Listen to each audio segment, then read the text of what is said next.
Shalom Bapak Ibu yang dikasih oleh Tuhan. Kembali kita berjumpa dalam renungan kita sehat, kita kuat. Salam sejahtera buat semuanya dimanapun saudara berada. Mari kita angkat pujian, berikan ku hati seperti hatimu ya Tuhan. Dan kita masuk penyembahan, kita belajar firman Tuhan. Haleluya.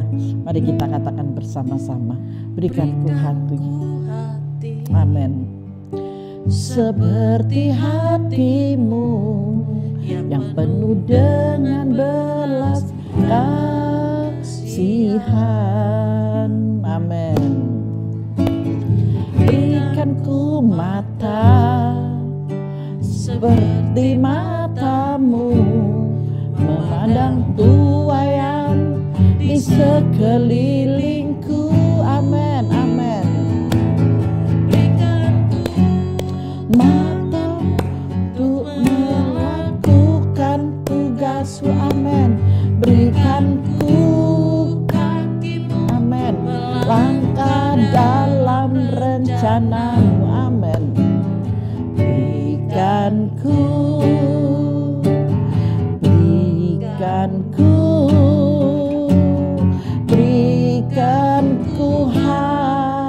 hatimu,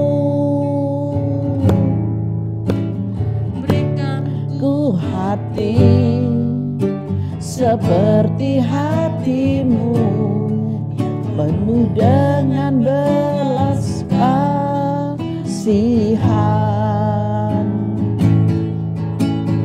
Berikan ku mata seperti matamu, memandang tuaian di sekelilingku.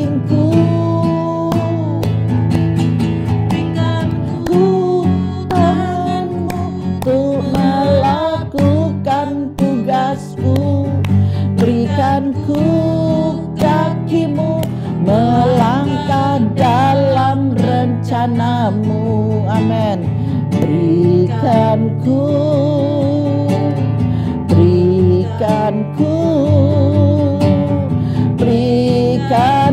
hatimu. Berikan ku tanganmu untuk melakukan tugasmu. Berikan ku kakimu untuk langkah dalam rencanamu, amin. Berikan ku, sungguh Bapa, berikanlah bagi kami Tuhan untuk melakukan setiap tugas-tugasmu.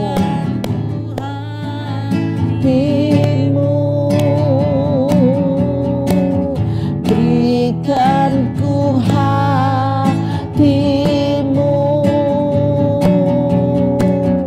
berikan ku hatimu. Berikan kemuliaan bagi Tuhan, mari kita sembah Dia.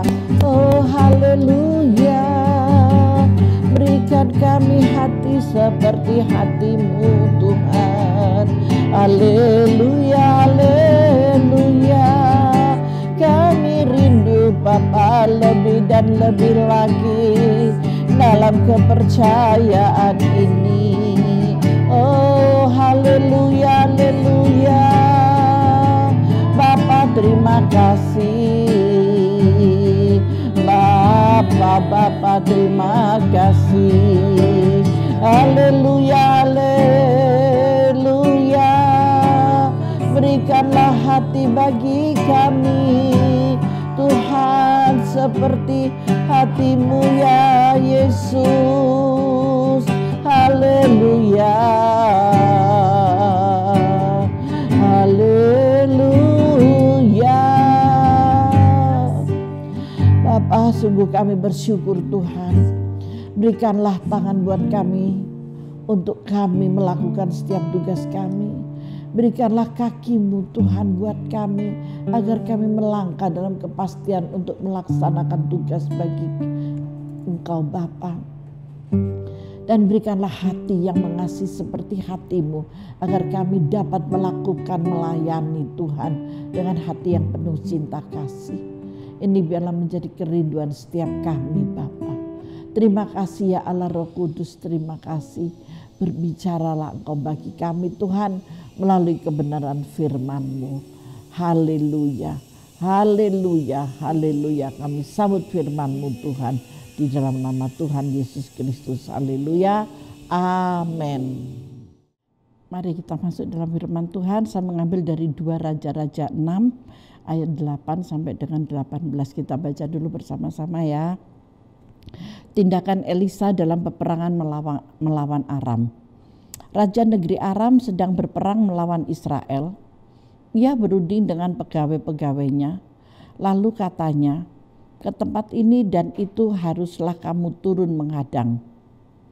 Tetapi abdi Allah menyuruh orang kepada Raja Israel mengatakan, awas, jangan lewat dari tempat itu sebab orang Aram sudah turun menghadang ke sana.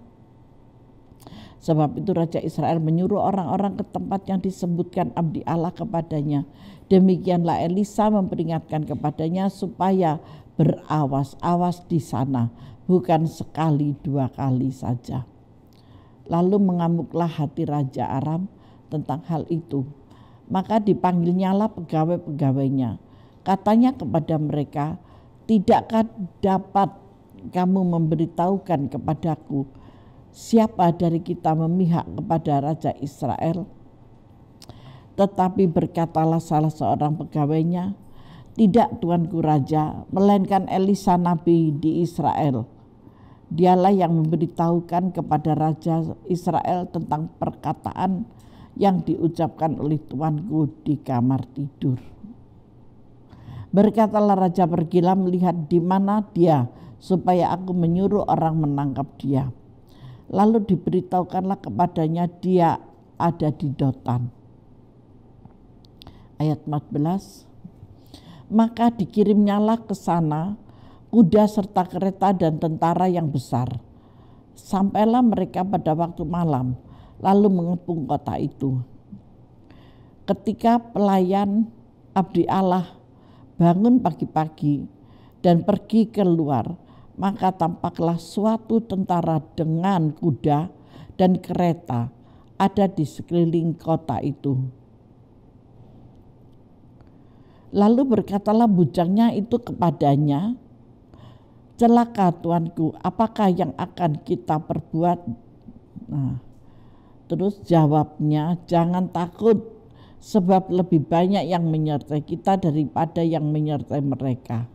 Iman kepercayaannya diucapkan. Lalu berdoalah Elisa, ya Tuhan, bukalah kiranya matanya supaya ia melihat. Maka Tuhan membuka mata bujang itu sehingga ia melihat. Tampaklah gunung itu penuh dengan kuda dan kereta berapi sekeliling Elisa. Wow. Sampai ayat 18. Ketika orang Aram itu turun memandangi dia, berdoalah Elisa kepada Tuhan, butakanlah kiranya mata orang-orang ini. Haleluya. Maka dibutakan nyala mata mereka sesuai dengan doa Elia. Oh haleluya, sungguh luar biasa ya kuasa yang Tuhan percayakan kepada seorang abdi Allah. Ketika saudara dan saya boleh memiliki ketaatan, boleh memiliki kesetiaan, tidak memikirkan apa yang ada pada kita. Yang kita pikirkan hanya tugas dan tugas yang Tuhan percayakan. Maka dari itu jangan ragu-ragu untuk mengatakan pakai tangan ini untuk kemuliaan bagi namamu, pakai kaki ini untuk kemuliaan bagi namamu, pakai hati ini untuk kemuliaan bagi namamu. Ketika saudara bisa mengatakan yang sedemikian, saya yakin dan percaya mata setiap kita, mata rohani kita akan jauh bisa melihat dan memandang ke dalam hati kita masing-masing. Saudara percaya akan hal ini? Oh haleluya, yang percaya berikan kemuliaan bagi Tuhan. Haleluya, Bapa kami bersyukur Tuhan, kami bersyukur. Kasih Bapa itu sungguh tidak terbatas. Di dalam dunia ini sebenarnya begitu banyak sekali dipenuhi dengan orang-orang buta yang bisa melihat. Apa Bu maksudnya? Orang-orang yang buta di dalam roh, orang yang licik di dalam roh. Licikan dan kebutaan ini yang menyebabkan sesuatu yang tidak pernah kita bayangkan, yang tidak pernah kita inginkan di dalam setiap kehidupan kita masing-masing. Benar apa enggak seperti itu? Nah, dari sini kita tahu jangan sampai kita itu buta rohani ini loh, buta pikiran ini. Mari kita perbaiki semuanya agar kita tidak dibutakan. Raja Aram mau berperang melawan Israel, tetapi Tuhan memberikan urapan Nabi Elisa untuk memberi tahu apa yang sedang terjadi. Dicegahnya, jangan berjalan di sana, berputar balik, jalan di sebelah sini. Ketika saudara disertai oleh Tuhan, waduh, luar biasa nyamannya, luar biasa enaknya. Tetapi ya itu, kembali lagi ucapkanlah syukur dan dalam ketaatan dan dalam kesetiaan. Ketika saudara boleh setia, waduh itu luar biasa, yang sangat menyenangkan hati Tuhan. Setiap kali Raja Aram mau menyerang, sudah terlanjut pengepungan terhadap Raja Aram, sehingga ia sendiri bingung dan bertanya-tanya. Maunya mengepung tapi dia terkepung, mau mengepung dia terkepung. Karena apa? Karena pembelaan Tuhan melalui Nabi Elisa ini, Bapak Ibu yang dikasih oleh Tuhan ya. Elisa terus berdoa kepada Tuhan agar matanya terbuka. Kita kalau tidak bisa melihat di dalam roh, Tuhan memberitahukan kepada kita. Nabi Elisa ini dipercaya Tuhan luar biasa. Dia bisa melihat, dia memperoleh karunia penglihatan. Dia bisa mendengar suara Tuhan. Nabi Elisa ini dipakai dengan luar biasa karena apa? Karena keintiman dengan Tuhan dan ketaatannya. Dan dia selalu berdoa dan berdoa. Dia cuma meminta, Tuhan bukakanlah mata ini. Ketika mata rohaninya terbuka, dia melihat penyertaan kemuliaan Tuhan itu luar biasa.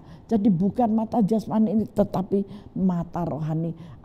Kalau tidak ada hubungan yang intim dengan Tuhan, ketika kita berdoa kita menutup mata, tetapi mata rohani ini yang ditunjukkan oleh Tuhan. Maka Nabi Elisa bisa jangan di sana, jangan begini, jangan begitu. Wow, itu sesuatu yang luar biasa, Bapak Ibu yang dikasih oleh Tuhan. Maka apa yang Tuhan sudah buat melalui Nabi Elisa ini sangat dahsyat, sangat luar biasa. Apakah itu hanya terjadi kepada Nabi Elisa? Oh tidak, saudara pun juga bisa. Ketika saudara memiliki hubungan yang intim dengan Tuhan, maka percayalah engkau bisa melihat di dalam kemuliaan Tuhan, yaitu di dalam rohmu. Engkau bisa ketika engkau menyembah Tuhan, Tuhan akan bukakan mata rohanimu. Dan Tuhan akan tunjukkan di sana ada iblis, di sana ada setan yang model begini, di sana ada penyerangan yang akan menyerang engkau, di sebelah sana ada begini dan begitu. Itu Tuhan akan tunjukkan loh. Wow, sungguh luar biasa. Maka dari itu saya katakan penyertaan kemuliaan Tuhan itu luar biasa. Dunia hari-hari ini sangat membutuhkan orang-orang yang dapat melihat segala kebaikan Tuhan. Amin. Karena tidak semua orang yang bisa dipakai oleh Tuhan. Dan ini juga yang menjadi doa saya agar setiap saudara yang merenungkan, yang mengikuti renungan ini dan mendengarkan dengan baik. Saya memintanya bukan hanya punya mata secara jasmani, tetapi juga punya mata secara rohani. Ketika Bapak, Ibu, Saudara terus mengikuti renungan dari Kita Sehat Kita Kuat dan terus belajar dari kebenaran firman Tuhan yang diberikan sejak 3 bulan ya, dari Desember kemarin sampai hari ini kita diperkenan oleh Tuhan, maka saudara akan memperoleh sesuatu yang indah, yaitu mata rohani yang bisa melihat. Jangan ragu-ragu Bapak Ibu yang dikasih oleh Tuhan, jangan berceloteh, tetapi mari kita terus ada di dalam iman, jangan tergoyahkan. Ketika saudara tidak tergoyahkan, maka engkau akan memperolehnya. Bagaimana caranya? Kita akan berhati-hati dalam menjalankan kehidupan keseharian kita. Amin. Yang kedua, kita akan menjadi orang percaya yang peduli terhadap orang lain. Yang ketiga, kita akan memiliki pandangan jauh ke depan. Tidak yang pendek tetapi jauh ke depan. Hal yang keempat, kita akan selalu berjalan dalam kehendak Tuhan, bukan kehendak kita. Percayalah, ketika saudara ada di dalam 4 hal ini, saudara akan berhati-hati dalam menjalankan kehidupan keseharian. Saudara akan menjadi orang percaya yang peduli terhadap orang lain. Saudara akan memiliki pandangan jauh ke depan. Saudara akan selalu berjalan dalam kehendak Tuhan. Itulah yang akan membawa saudara dalam perkenanan Tuhan, yaitu bukan hanya mengerti kehendak Tuhan, tetapi berjalan dalam kehendak Tuhan, yaitu berjalan sesuai dengan ketetapan dan peraturan Tuhan yang Dia berikan melalui firman-Nya kepada setiap kita setiap hari, sehingga saudara dan saya boleh diperkenankannya. Jangan ragu, ikuti terus apa yang menjadi rencana Tuhan dan adakan hubungan intim dengan Tuhan, maka engkau akan dicelikkan secara rohani dan juga secara jasmani.